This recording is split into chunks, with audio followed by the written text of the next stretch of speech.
Okay, everybody, I am so excited today because I am joined by Lamorne Morris and Blake Anderson, who star in Woke Season 2, which is out Friday on Hulu. How are you guys doing today? Doing great. Doing fantastic. Awesome. So, Lamorne, with the character of Keith, having your scene partner sometimes be an inanimate object, what is exactly going on set there? What are you actually talking to? That's not a nice thing to say about me, man. What the hell? Honestly, it's like talking to a wall with Blake Anderson. No, it's what's really happening is I'm talking to Marshall Todd. Marshall Todd is our one of our creators and writers and producers of the show, and he has a very powerful and hilarious voice and a funny way of delivering. And so most of the time, if I'm talking to a marker, there's a cable. I don't want to go into the sausage so much, but something's happening there. But there's a voice on this side talking to me, and it's usually Marshall Todd, who sounds like if Samuel L. Jackson did steroids.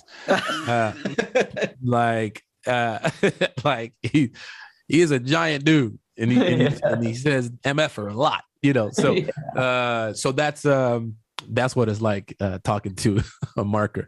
No, I love that answer. And it's cool then seeing it come in post with all these big actors and actresses doing the voices, and it comes out great.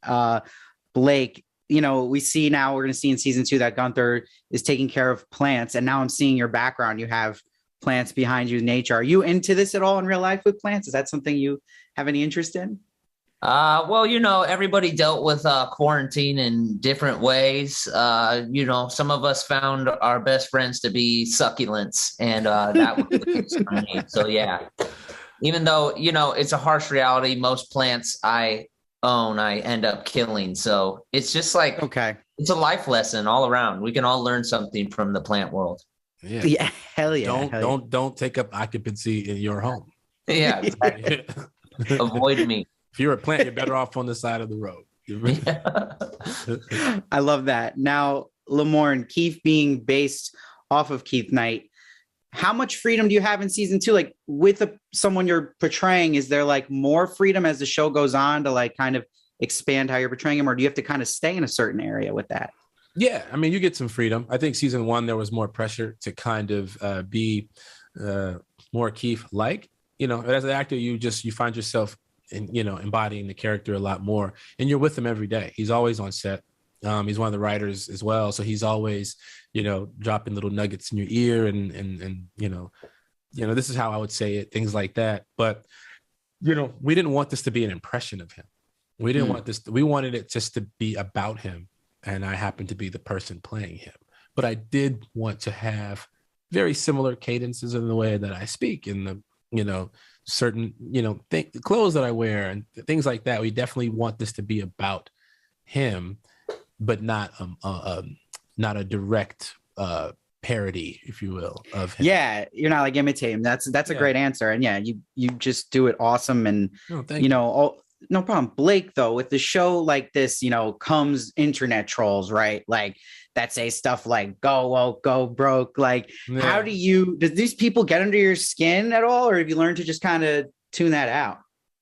I think in all aspects of life, we have to learn the tools required to navigate social media. We are kind of the guinea pigs of this generation of figuring it out, and it doesn't really look like it's going anywhere anytime soon, but yeah, it's all about navigating that stuff. All these people, they're just hiding behind keyboards and all that stuff. But I don't let it deter me in the work that I do. I believe in the show. I believe in the product. I believe in the message. So if I'm cool with it, then, trolls will be trolls. Mm-hmm.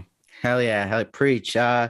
Lamorne, I'm very excited about this New Girl recap podcast you're doing. Welcome to our show, and you're getting awesome guests, which is cool too. Was this something you always wanted to do? Does it bring you joy doing that?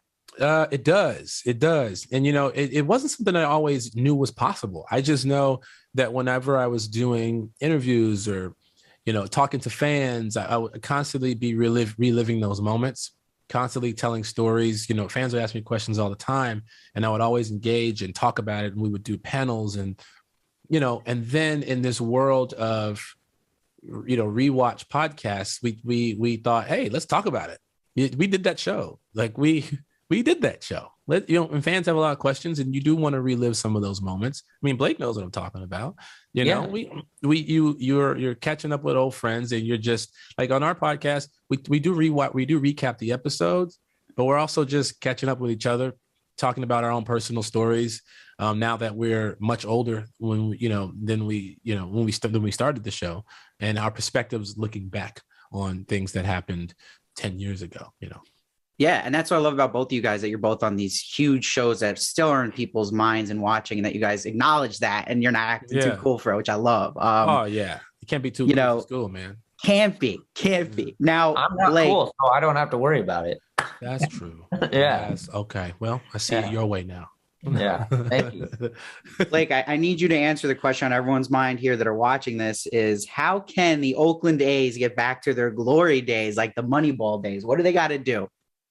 Dude, I mean, if you know Oakland A's baseball, it's a lot of like build just to destroy. You've got a small window, you roll the dice, you play the lotto, and it looks like the time was up for this team, and let's start again, fresh face.